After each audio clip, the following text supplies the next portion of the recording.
हम आपके पास प्यार और सलाम लेकर आए हैं और आदर लेकर आए हैं। ये आपके ऊपर है कि आप आदर में चलना चाहते हैं या नहीं चलना चाहते, लेकिन हम आपके लिए हमेशा दुआ करते हैं कि खुदा आपको बरकत दे। एक बड़ी खूबसूरत बात, एक बड़ी गहरी बात, हम आपकी प्यास जगाने के लिए आपको छेड़ना चाहते हैं। हम खुलासा नहीं करेंगे, हम छेड़ देंगे। लिखा है कलाम में कि उन मजूसियों ने वाइज थे, बहुत वाइज थे। हम लोग अपनी नजरों में बहुत वाइज होते हैं। उन्होंने एक तारे को देखा और खुदा को ढूंढने चले। एक तारे को देखा। People want to believe in science and wonders. वहीं पे चरवाहों ने खुदा की आवाज को सुना। वो खुदा के फरिश्ते की आवाज को सुन के एकदम सही जगह पे पहुंचे। लेकिन मजूसी, वाइज मैन, वो सीधा खुदा यीशु मसीह के पास नहीं पहुंचे। उन्होंने उस तारे को देखा। चलते चलते उन्हें एक बड़ी रोशनी दिखाई दी। वो उस बड़ी रोशनी के पीछे हुए और उसके बाद वहां से चीजें बदल गई। अपनी प्यास जगाए रखिए। हम आपको खुलासा नहीं करने वाले इस बात के बारे में, लेकिन आइए कलाम में चलते हैं। और कलाम के से पहले हम लोग, आज माह का पहला इतवार है, तो हम लोग अपने खादिम के साथ खुदा की मेज में हिस्सा लेंगे।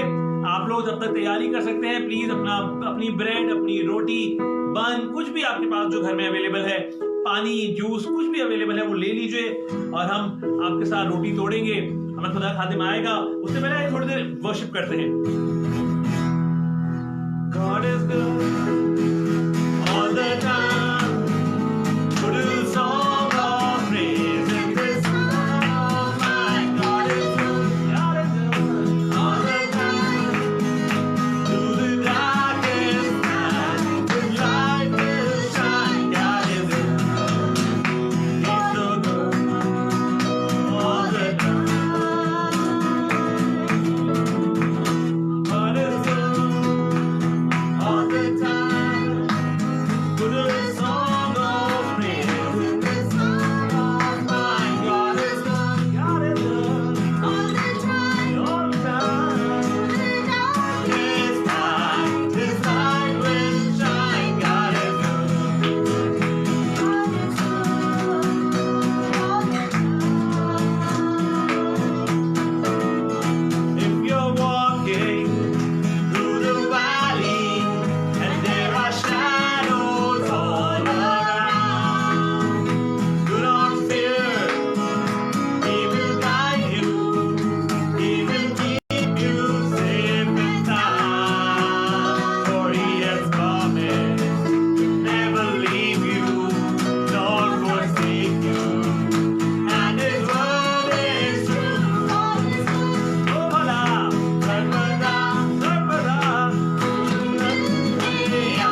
रखते हैं, अपने ख्यालों को तेरे सामने रखते हैं खुदावन।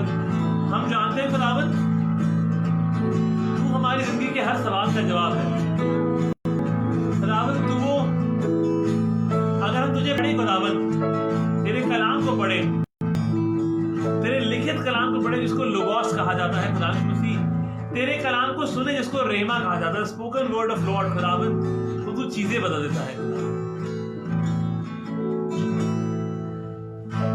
सारे सवालों को, सारे ख्यालों को कदमों में तेरे रखता हूँ, खाली हाथों को, भीगी पलकों को तेरे हुजूर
तुझमें जो आराम है वो और कहीं नहीं है खुदा।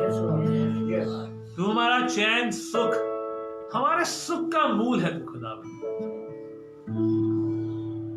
We delight in you, Lord. उसके आगे की चिंता नहीं है कि कौन सी ख्वाहिश पूरी होगी, कौन सी ख्वाहिश नहीं होगी। हमने तुझे अपने सुख का मूल जाना है और अपने लबों को, अपनी जुबान को खाली से दूर रखना चाह रहे खुदावन। हम खुदावन तेरे खादिम को तेरे सामने रखते हैं खुदावन। तेरे खादिम हमें खुदा की मेज में लेके चलता है खुदावन। तेरे खादिम दुगने आदर के योग्य हैं खुदावन, और हम तेरे खादिम का आदर करते हैं खुदावन, तो हम अपने ऊपर आदर लेकर आते हैं खुदावन, अपने ऊपर आशीषें लेकर आते हैं खुदावन। आज खुदावन वो लोग जो अच्छाई करना जानते हैं, अच्छाई से अपने आप को रोके रखते हैं खुदावन, उनके लिए गुनाह माना जाएगा खुदा। तेरे कलाम में तेरे खादिम को छुपा देते हैं, तेरे मज़बे के अंगार से छूकर खुदावन से पाक कर साफ कर। जब वो तेरे लिए आता है खुदावन, जब तेरा खादिम तेरे वचनों को बोलता है खुदावन, दैट स्पोकन वर्ड खुदावन, वो बोला हुआ शब्द सुनकर लोग वो देख सकें जो आसमानी आयाम में और इस जमीनी आयाम में होता है खुदा। हम तो शुक्र करते हैं, आज की दुआ को तेरे हाथों में सौंपते हैं, आज की आय की बात को तेरे हाथों में सौंपते हैं खुदावन। अपनी महिमा अपने अनुसार हम सब से लेना, अपने खादिम से लेना और जोरावर तरीके से इस्तेमाल करना। जरूरत सामर्थी नाम से मांग लेते हैं, सुने और ग्रहण करें, आमीन।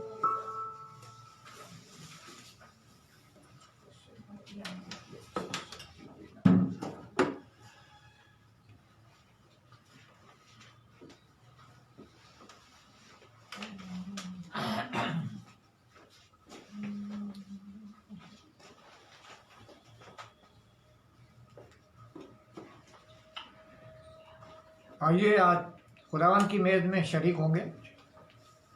आपने अपना प्याला और अपनी रोटी रख ली होगी। आइए, कलाम में लिखा है कि जिस रात वो पकड़ाया गया उसने रोटी ली और तोड़कर अपने शागिर्दों को दी और कहा, यह मेरा बदन है, इसे खाओ। उसके बाद उसने प्याला भी लिया और शागिर्दों को दिया और कहा, ये मेरा खून नए ऐहद में है, इसको पियो। तो मेरी यादगारी में ऐसे ही किया करो। आज उसकी यादगारी में हम लोग उसके कलाम के मुताबिक करने जा रहे हैं। प्याले के लिए प्रार्थना करते हैं। खुदावंद, यह आपका लहू है जो हमारे पापों के लिए बहाया गया खुदावंद, और इसकी बदौलत आज हमारी सांसें चल रही हैं खुदावंद। हम आपका धन्यवाद करते हैं और शुक्रगुजार है खुदावंद। जब ये प्याला हम पीते हैं खुदावंद, तो तेरा बेशकीमती लहू हमारे अंदर काम करे खुदावंद, और खुदावंद सब तरह की गंदगी और गजालत को हमारे में से दूर करे खुदावंद, और तेरी रूह का दूना मसा हमको मिले खुदावंद। तेरे मुबारक नाम से मांगते हैं, आमीन। इसके लिए दुआ करो, रोटी के लिए। आइए हम रोटी के लिए दुआ करें। खुदावंद, शुक्रगुजार है तेरे बदन के लिए खुदावंद, वो बदन खुदावंद मसीह जिसने हमारी मार खाई, वो बदन जिसने हमारे कोड़ों को खाया खुदावंद। हम तेरे जिस्म के लिए तेरा शुक्र करते हैं खुदावंद मसीह कि तूने खुदावंद मसीह देवधारी करी खुदावंद मसीह और हमारे बीच में आ गया खुदावंद। हम शुक्रगुजार हैं इस रोटी के लिए खुदावंद मसीह, और यकीनन जो टुकड़े तेरी मेज़ पर से गिरते हैं हमारे लिए वही काफ़ी है खुदावंद। हम तो शुक्र करते हैं कि तूने शर्फ बख्शा कि हम इसमें हिस्सा ले सकते हैं। सारी आदर सारी महिमा तुझको देते हैं प्रभु यीशु मसीह के नाम से मांग लेते हैं, सुने और ग्रहण करें, आमीन। आइए इस रोटी को खाएं और इस प्याले में से पिएं।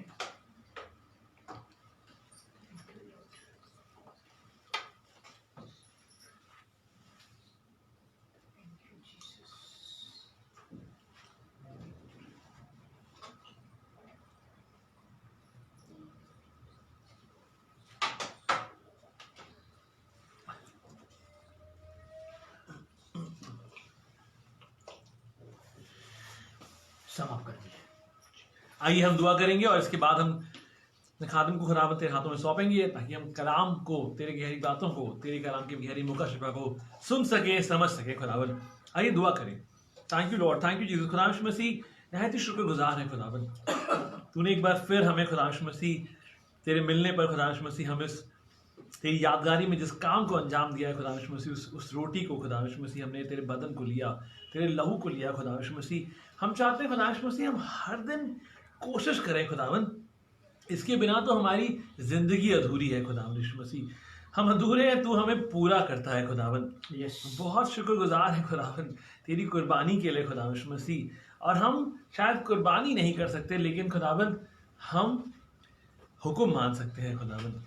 हम हुक्म मान कर तेरी बातों पे चलना चाहते हैं खुदावंद, ताकि तेरी आदर और तेरी मोहब्बत को सब लोगों के साथ बांट सकें खुदावंद। तेरा शुक्र करते हैं इस इज्जत के लिए जो तू हमें देता है खुदावंद, कि हम इसको लेने पाते हैं खुदावंद। सारी आदर सारी हम तुझको देते हैं, तेरे खादिम को तेरे हाथ में सौंपते हैं। इस दुआ को प्रभु यीशु मसीह सुने और ग्रहण करें, आमीन। Praise the Lord. खुदावंद के निहायती शुक्रगुजार है कि आज फिर उसने हम लोग को यह नायाब मौका दिया कि उसकी हुजूरी में हम इकट्ठा हो सकें और उसकी नाम को जलाल दे सकें। थोड़ी देर के लिए कलाम की तरफ चलना मांगेंगे और एक कलाम की एक आयत पर आज गौर करेंगे, जो कि आपको याकूब में मिलेगी, याकूब 4 बाब और उसकी 17 आयत में। पर जो कोई भलाई करनी जानता है, जो कोई भलाई करनी जानता है और नहीं करता, उसके लिए ये गुनाह है। जो कोई भलाई करना जानता है और नहीं करता, उसके लिए ये गुनाह है। बहुत दफ़ा अजीज़ों ऐसा होता है कि हम भलाई करना जानते तो हैं पर करते नहीं हैं, पर हम ये नहीं समझते कि ये हमारे लिए गुनाह है। कुछ जगहों में आपको ले जाना मांगता हूँ। सबसे पहले मैं मूसा के पास आपको ले जाना मांगता हूँ। मूसा जब कोहे सिना पे चढ़ गया, खुदा से बातें कर रहा था, तो नीचे जो बनी इसराइल थे वो परेशान हो गए और कहने लगे कि पता नहीं मूसा लौटेगा कि नहीं लौटेगा, कहाँ चला गया, इतना टाइम हो गया। तो उन्होंने हारून से कहा कि भाई ऐसा करो, हमारे लिए एक देवता बना दो।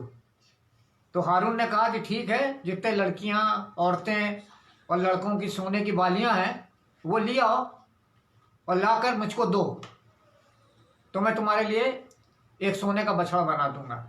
और उसने उसको आग में डाला, पिघलाया, और पिघला के उसने एक सोने का बछड़ा बना दिया और कहा कि ये तुम्हारा देवता है जो तुमको मिस्र देश से निकाल के लाया है। और फिर वो लोग अपनी खेल मस्ती में मस्त हो गए खुदा, और खुदावंद को भूल गए। दाग मथुआ सेवन करने लगे, नाचने गाने लगे, और ये भूल गए कि जिंदा खुदा उनको निकाल के यहाँ लाया है। वो अपने दस्ते कवि से, जोरावर हाथ से उनको बचा के मिस्र से निकाल कर लाए, सब कुछ भूल गए। और जब खुदा ने देखा तो खुदा को अच्छा नहीं लगा, तो उसने मूसा से कहा कि ऐसा कर, तू नीचे जा, ये कौम जो है ये गर्दन कश कौम है और ये बिगड़ गई है। तो मूसा ने दोनों तख्तियां हाथ में ली, वो तख्तियां दोनों तरफ से खुदी हुई थी और खुदा के हाथ से लिखी हुई थी। और वो जब उतर के नीचे आ रहा था तो उसने बहुत शोर सुना। तो किसी ने उससे कहा कि लगता है लश्करगाह में लड़ाई हो रही है। उसने कहा नहीं, लड़ाई नहीं, ये तो गाने का शोर हो रहा है। और जब वो नीचे आया, जब उसने ये चीज़ देखी तो उसे इतना गुस्सा आया, उसने वो दोनों तख्तियां नीचे पटक के तोड़ दी। फिर वो हारून के पास गया, हारून से पूछा कि तूने ये क्या किया है। तो हारून ने कहा मैंने कुछ नहीं किया। इन्होंने कहा सोना मुझको दिया और मैंने सोना आग में डाला और ये बछड़ा निकल आया। मूसा को बहुत गुस्सा आया। उसने क्या किया, उसने उस बछड़े को लिया, आग में जलाया, कूटा, पीसा और पानी पे छिड़का, और पानी पे छिड़क के लोगों को पिलाया। और फिर उसने कहा कि अब मैं दोबारा फिर जा रहा हूं खुदा के पास, हो सकता खुदा तुम लोग को माफ कर दे।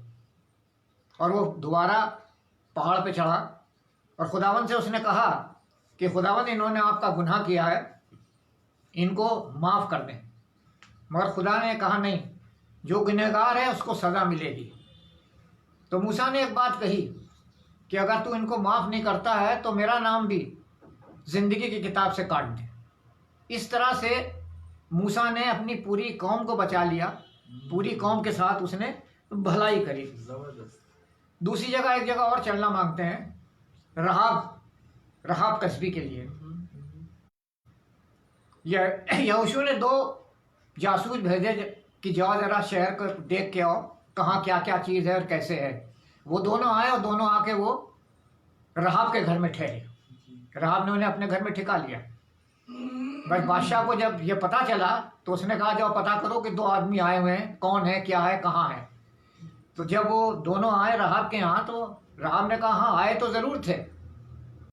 ज़रूर थे, पर वो अंधेरे में चले गए। रहाब ने उनसे ये कहा कि आए तो ज़रूर थे पर वो अंधेरे में चले गए। और पर उसने एक काम किया कि उन दोनों को उसने छत पे छिपा दिया, लकड़ियों के बीच में उनने उसको छिपा दिया। और फिर उन दोनों आदमियों से कहा कि हमारा जो ये शहर है ये परेशान है, ये डर के मारे घुला जा रहा है, क्योंकि उसे मालूम है कि जो कौम आई हुई है वो खुदा की कौम है, और हमारा खुदा वो खुदा है जो बहरे कुलदम को 2 हिस्सों में बांट देता है। वही खुदा इनके साथ है।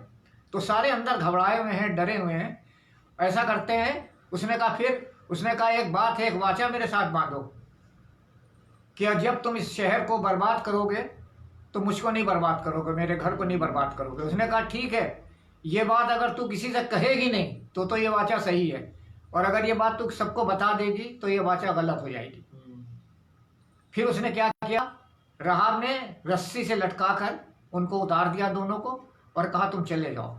क्योंकि लिखा हुआ है कि रहाब का घर जो था वो दीवार पे था, और यरीहो की दीवार इतनी चौड़ी थी कि बताते हैं कि उसमें रथ दौड़ जाया करते थे। मगर एक बात उन्होंने कही कि ऐसा करना, एक लाल रंग की डोरी अपनी खिड़की से लटका देना, जिससे हमें पता चले कि यह घर तेरा है। और जब आपको मालूम है, जब यरीहो की दीवार गिरी और वो उससे ऊपर होकर सब लोग गए, तो यहोशू ने कहा कि उस घर में जितने भी लोग हैं, जितनों को भी रहाब ने जमा किया है, जितने भी लोग हैं, उनको किसी को भी नाश ना करना, उसके घर को नाश ना करना, क्योंकि ये हमने उससे शपथ खाई है। और इसलिए उसने अपने पूरे परिवार को बचा लिया, पूरा खानदान, और जो भी उसके अंदर थे, जो भी उसके साथ थे, सबको उसने बचा लिया। तो जो भलाई करना जानता और नहीं करता है उसके लिए पाप होता है। तो भलाई बहुत ज़रूरी है। उसके बाद हम चलते हैं योनातन के पास। योनातन जो था वो शाऊल का बेटा था, और आपको मालूम है कि शाऊल जो था वो दाऊद से नफरत करता था। और सिर्फ इस थोड़ी सी बात हो गई थी कि कुछ औरतों ने गाना गा दिया था कि दाऊद ने हजारों को और शाऊल ने लाखों को मारा। तब से शाऊल जो था दाऊद के पीछे लगा हुआ था। योनातन से शाऊल ने कहा कि देख तेरा बाप जो है मुझे मारना मांगता है। उसने कहा नहीं, जो भी बातें मेरा बाप मुझसे करता है मैं तुझे बताऊंगा और तुझे बचाऊंगा। यानी कि दाऊद का दोस्त योनातन था, और वो उसे सब बताता था कि बाप क्या करेगा, कैसे करेगा। फिर एक दफ़ा ऐसा हुआ कि उसने कहा देखो ऐसा है कि नए चांद के दिन भोज होगा और उसमें तेरा रहना ज़रूरी है। दाऊद ने उससे पूछा कि भाई तू कैसे बताएगा। उसने कहा नहीं, जब मैं तीर लेके बच्चे अपने लड़के के साथ जाऊंगा और उससे कहूँगा तीर इस तरफ गिरा है तो तू समझ लेना कि कुशल है, और अगर मैं ये कहूँ कि तीर उस तरफ गिरा है तो तू निकल जाना, खुदा तुझे रुखसत कर देगा। नए चांद के दिन जब भोज हुआ, शाऊल बैठा, दाऊद की कुर्सी खाली थी क्योंकि दाऊद को योनातन ने छिपने को कह दिया था। और शाऊल ने योनातन से पूछा भाई कहाँ है दाऊद, कहाँ है। उसने कहा नहीं, उसके बैतलहम में उसके घर में कुछ ईद है, कुछ कुर्बानी है, वो अपने घर गया है और उसके भाइयों ने उसको बुलाया है। इस पे शाऊल को बड़ा गुस्सा आया और उसने अपना भाला फेंका। इसी से योनातन समझ गया कि मेरा बाप दाऊद को मारना मांगता है, और वो खाने की मेज से उठ गया और जाके उसने दाऊद से कहा कि तू, खुदा ने तुझको ये कहा है कि तू यहाँ से रवाना हो जा। और दाऊद को उसने बचा लिया। जिस साल अपने बाप के अगेंस्ट वो खड़ा हुआ मगर भलाई करी, दाऊद के साथ उसने भलाई करी और उस भलाई से दाऊद बच गया और दाऊद वहां से निकल गया। इसके बाद एक जगह और चलेंगे हम दाऊद के लिए। अब आप दाऊद को देखिए, दाऊद का कैरेक्टर देखिए कि शाऊल जो था दाऊद का दुश्मन था और दौड़ाए फिरता था, उससे सांस नहीं लेने देता था। 15 साल दाऊद दौड़ता फिरा अभिषेक होने के बाद भी, और शाऊल उसको ढूंढता रहा। दाऊद जो चला गया, दाऊद गया और दाऊद एक गार में, गुफा बताइए गार है, गुफा में छिप गया, बैठा हुआ था। उसके साथ उसके लोग भी थे, गुफा में बैठा हुआ था, उसके साथ उसके लोग भी थे। इसी में शाऊल आया और हाजत रफा करने के लिए उसमें गया, घुसा, और दाऊद ने चुपके से उसके बागे का किनारा काट लिया, छोर काट लिया, और शाऊल को पता नहीं चला। मगर जो दाऊद के साथ आदमी थे वो कहने लगे कि इस वक्त बहुत अच्छा मौका है, खुदा ने तेरे दुश्मन को तेरे हाथ में कर दिया है और इस वक्त तू इनको मार दे। मगर दाऊद ने कहा नहीं, ये खुदा का अभिषिक्त है, मैं इसके ऊपर हाथ नहीं उठाऊंगा। और उसने उन लोगों को भी जो उनके साथ थे उनको भी हाथ नहीं उठाने दिया। और जब शाऊल बाहर निकला तब दाऊद ने कहा कि ऐ मेरे बादशाह, तू मुझसे क्यों नाराज़ है, क्यों खफा है मुझसे? मैंने तेरे लिए क्या किया? मैंने तुझे साथ क्या बुराई की है? मैं तो तेरे सामने एक मरे हुए कुत्तों के समान हूँ और पिस्सू के समान हूँ। तब शाऊल ने कहा क्या बेटा, ये मेरा बेटा दाऊद बोल रहा? उसने कहा हाँ, देख तेरे जुब्बे का टुकड़ा मेरे हाथ में है। तब शाऊल जो था बहुत चिल्ला के रोया, और उसने एक बात ये कही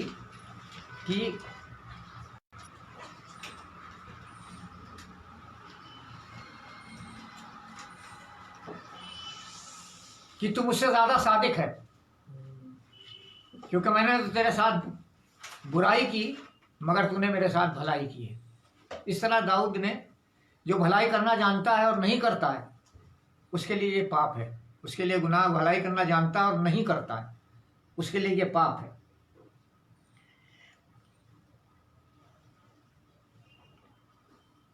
उसके बाद एक जगह और चलेंगे यहोशापात के लिए। यहोशापात जो था योनातान का बेटा था और शाऊल उसका दादा था। और दाऊद जो था वो पूरी इस्राएल की सल्तनत पर राज करने लगा। फिर उसने बुला के लोगों से पूछा कि क्या शाऊल के घराने से कोई बाकी है जिसके ऊपर मैं कुछ मेहरबानी करूं? तो लोगों को बुला के लाओ। तो एक शख्स जीबा को बुला के लाए। तो जीबा ने कहा कि हाँ, उसका योनातान का एक लड़का है जो तो दोनों पाँव से लंगड़ा है और लोदीबार में रहता है। तो दाऊद ने कहा जा आदमी भेजे और कहा जा उसको बुला के ले आओ। और जब मिफीबोशत आया तो वो तो बड़ा डरता हुआ आया था कि पता नहीं दाऊद क्या करे, पर उसने कहा नहीं। दाऊद ने कहा तू मत डर, तू आज से मेरे दस्तरख्वान पे खाना खाया करेगा और तेरे दादा की जितनी भी जमीन और जितने भी जायदाद लूटी गई है वो मैं तुझे सब का सब वापस कर दूंगा।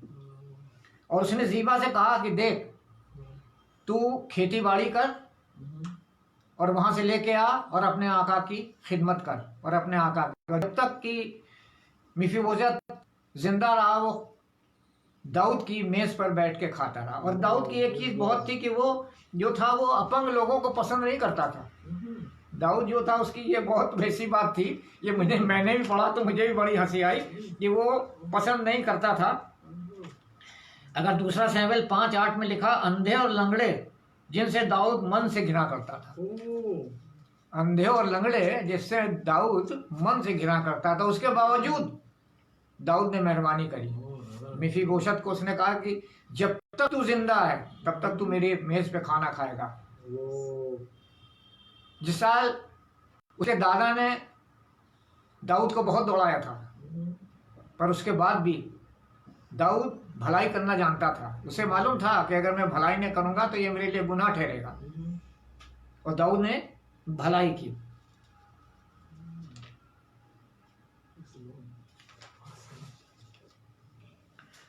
उसके बाद लूका में चलेंगे, लूका 10 उसकी 30 से 35 में। ये सबको मालूम होगा, बचपन से लोगों को सिखाते हैं सामरी की कहानी, बिल्कुल बचपन से करीब करीब सभी लोग जानते हैं।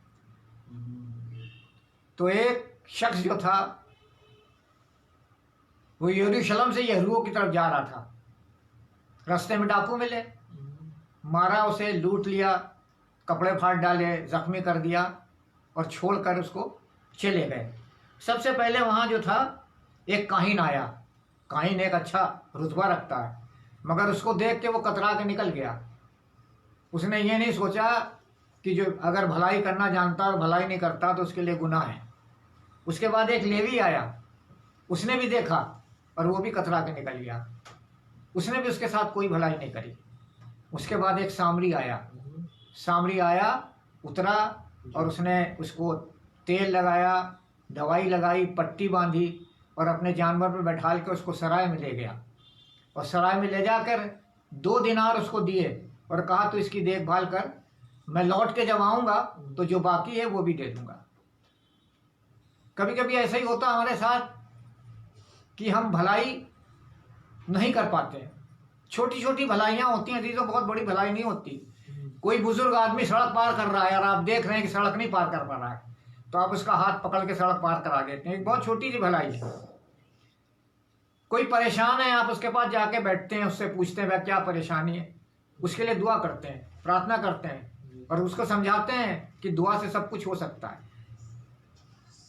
आप किसी को टेलीफोन करके उससे पूछ सकते हैं कि भाई आप कैसे हैं या बहन आप कैसी हैं, मेरे लायक अगर कोई काम है या मेरे लायक कोई खिदमत है तो आप बताइए। ये बहुत छोटी छोटी बातें हैं भलाई की। किसी को हम विजिट कर सकते हैं, किसी के साथ हम बैठ के बातचीत कर सकते हैं, ये बहुत छोटी छोटी भलाइयाँ। इसलिए अजीजों, कभी भी भलाई करने में चूकें नहीं, क्योंकि अगर हम भलाई करने में चूक जाते हैं तो ये हमारे लिए पाप है। यहाँ जितनी भी बातें मैंने आपको बताई ये भलाई के लिए हैं और भलाई करना बहुत ज़रूरी है। बहुत छोटी छोटी सी बातें होती हैं। ये अगल बगल वाला कहीं जा रहा है तो अपने घर की चाबी दे गए, तो भाई हम क्यों रखें तुम्हारे घर की चाबी। बहुत छोटी सी बात होती है, भाई ज़रा मेरे घर की चाबी रख लो। भाई हम क्यों रखें, कल को चोरी हो जाए तो तुम तो हमसे कहोगे कि चाबी तुम्हारे पास थी। बहुत छोटी छोटी सी ये बातें हैं जो कि भलाई है, जो हमको करना चाहिए। और भलाई हम तभी करेंगे जब हमारे दिल साफ होंगे, हमारे दिल मैले नहीं होंगे। जब हमारे दिल मैले होते हैं अजीज़ों तो हम भलाई नहीं कर पाते, तो हम भलाई नहीं कर पाते हैं। कभी कभी ऐसा होता है कि दिल तो हमारे मैले हैं, मगर हम कल मैलिए से को बुला के अपने कान साफ करा रहे हैं।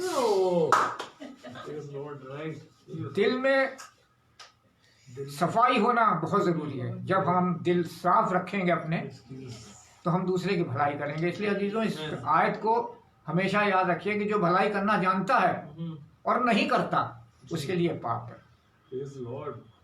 खुदा आप सबको बहुत बरकत बख्शे। खुश रहिए, सेफ रहिए और खुदा से लिपटे रहिए, उसके साए में बने रहिए। Praise the God. कलामी बरकत देना। आइए कलाम बरखास्त से रुखसत होंगे और अब हमारे खुदावंद यीशु मसीह का फजल, खुदा बाप की मोहब्बत और पाक रूह की रिफाकत और शराकत हम सबों के साथ अब से लेकर हमेशा तक होती रहे। आमीन।